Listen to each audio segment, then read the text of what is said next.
We've all sat there at the movie theater with our extra-large bag of popcorn resting precariously on our laps, staring transfixed as the brave heroine slowly descends the creaky staircase. We've all jumped and probably even screamed a little when the man with the knife jumps out at her from behind the door. And when we get home, we all check behind our own doors before we enter a room. And it is with the knowledge that everyone will check for that man with the knife that film director Sir Alfred Hitchcock was able to make his movies influence so many people's lives. Hitchcock is considered one of the all-time great thriller directors. He grew up in England in a strict Catholic family, the son of an East End grocer. Nicknamed Fred or Cocky, he had a lonely and sheltered childhood without many close friends, a result of his brooding and solitary nature. When he was 6 or so, his father sent him down to the police station with a note, asking the policemen to lock him up in a cell for 10 minutes. This actually gave him an appreciation for practical jokes, something that he had for the rest of his life and that he used in his movies. He attended St. Ignatius College, a Jesuit school, where, already interested in films, he took courses in art and advertising. He next went to the U of London, getting a job as a draftsman and advertising designer for the cable company Henleys. While working there, he began submitting short articles for in-house publication, and even then his stories consisted of false accusations, twist endings, and conflicted emotions. In 1920, he entered the film industry, and it was during this time that he directed Lodger, which studio executives said was, quote, so dreadful that we are going to put it on a shelf and forget about it. However, during his London career, he directed such notable films as The Lady Vanishes, 39 Steps, The Man Who Knew Too Much, and Blackmail, which was the first British talkie, or non-silent movie. In 1939, Hitchcock signed a contract with producer David O. Selznick and left for America, as he thought it would provide better filming opportunities. And it did. Hitchcock's first film in the U.S., Rebecca, got him a nomination for Best Director, and though the film won Best Picture, he himself never actually won an Oscar. He joked about this to the public, saying, "What do I want with another doorstop?" But privately he was a little offended. Rebecca was just the beginning. Throughout his 60-year career, he directed over 50 movies, his most famous including The Birds, Psycho, Strangers on a Train, and Rear Window. Rope, the first movie he made after leaving Selznick in 1948, wasn't a big success. 6 years after moving to America, Hitchcock married Alma Ravel, with whom he had his one daughter, Pat, who appeared as small parts in some of his films. He worked with famous actors and actresses, including Cary Grant and Grace Kelly. It was also well known that he had a fascination with blondes, especially for his leads. During the filming of The Birds, he developed a crush, though some would categorize it as more of an obsession, with his star Tippi Hedren, hiring 2 crew members to spy on her when she left the set and repeatedly pressuring her to drink martinis during rehearsals. A man with a gift for suspense, his nickname soon changed from Cocky to the Master of Suspense. For publicity, Hitchcock allowed his name to be used in mystery magazines and book series, such as The Three Investigators, and the cameo role became his trademark. He once said he liked to torture the woman and greatly enjoyed knocking the ladiness out of his actresses. He was also known for having an odd obsession with women's shoes, toilets, blondes, and the use of staircases, especially in important scenes such as in Shadow of a Doubt and Psycho. He became known all over the world for his thrillers, and the TV show Alfred Hitchcock Presents, which ran for 8 seasons, turned him into a national icon. His biggest hit, and a personal favorite, was Psycho, made in 1960. To him, it had been a #1 box office seller because it had been the, quote, pure film that had grabbed the audience's attention, and not the costumes or the actors or the setting. It is tremendously satisfying, he once said, to be able to use the cinematic art to achieve something of mass emotion. Psycho was the first of its kind and became the forefather of all later horror films, changing the idea of what a horror film actually was. The shower scene is one of the most well-known classic horror scenes in all of film history, and many subsequent sit-on-the-edge-of-your-seat scenes stem from it. The Birds also affected many future films. It set a new record for its first network television showing in the mid-1960s, and was the basis for future Nature Gone Mad pictures.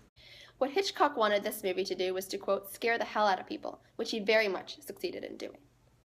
The Birds, however, is a little astray in terms of his usual and favorite plot, the story of a man who gets wrongly accused of a crime, normally murder, and has to track down the real culprit in order to prove his innocence. The various ways in which this plot is presented is arguably one of the most important keys to his success. He's able to tell the same story over and over again, each with a different and unexpected twist. He also liked to go against the typical images associated with horror. For example, in North by Northwest, Cary Grant is running from a plane that is trying to kill him. However, he is not running in dark city streets, through dark alleys and on cobblestone roads. He's instead put in an open and flat cornfield in the middle of nowhere, the exact opposite of what we would usually connect with that classic chase scene. Hitchcock's greatness was in some cases the result of his oddball nature. He was extremely socially awkward, with an intimidating, set-in-stone expression. He weighed around 300 pounds, but it wasn't until the filming of Lifeboat, when he weighed 365 pounds, that he put himself on a strenuous diet, trying to lose 100 to 200 pounds. During the last years of his life, he became hypochondriacal and at times paranoid, and it became harder and harder to keep his obsessions in check, making some actresses refuse to even work with him anymore. He took up drinking and was soon an alcoholic. The death of his composer Bernard Herrmann resulted in the bad script and all-out failure of the film Torn Curtain, released in 1966. By the mid-60s, his movies were beginning to seriously decline at the box office, though his last film, Family Plot, achieved some respect from cult audiences. In 1979, Hitchcock received the American Film Institute's Life Achievement Award. 1 year later, while peacefully sleeping in California, he died. Long after the master of suspense has been dead, his movies continue to capture us and control us and keep us on the lookout for that shadow behind the curtain. They expose the fears and desires that everyone has and that no one shows, giving life to our nighttime anxieties. A recurring theme in his films is the illusion of safety and the illusion that we can be completely out of harm's way. For example, the shower scene in Psycho is the scariest and most threatening because it violates the defenseless heroine in the most intimate and private of places. She's just relaxing in the shower, under the false impression that she is out of harm's way. It is this idea that makes us look elsewhere and not see the danger right in front of us, which makes us such easy prey. And we are all like this, all under the illusion of safety, all looking the other way. This is what Hitchcock plays off of, what he turned into thrillers. He uses his movies to put into shape his messes and his obsessions, which in turn help shape our own. He found his great acceptance through working with thrillers, and he employed a kind of psychological suspense to his movies that made them different than previous films. Perhaps, however, what gives his films the most power is not only this idea that we are all under an illusion of safety, but that people aren't always what they seem. The belief that they are, in fact, is the downfall of so many of Hitchcock's characters, and through these characters, Hitchcock suggests that we, the audience, share this downfall. The better the villain, the better the movie was his philosophy, and many of his plots merely function as decoys meant to serve as tools for understanding complex psychological characters. Hitchcock's Shadow of a Doubt, made in 1943, is thought of as one of his most unsettling films, as it shows the complicated, twisted, double lives of the people we trust. Some of his most creepy films contain bad guys that are of the everyday sort, like friends or uncles, a lonely motel manager, or even birds. The people who we assume are good are really the worst of them all, and that's what's so scary.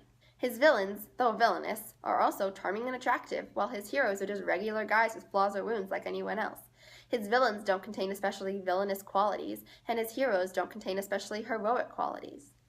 And though each definitely have some of the traits that define them as good or bad, it is the idea that we all have these good and bad traits that is the premise of his film's power.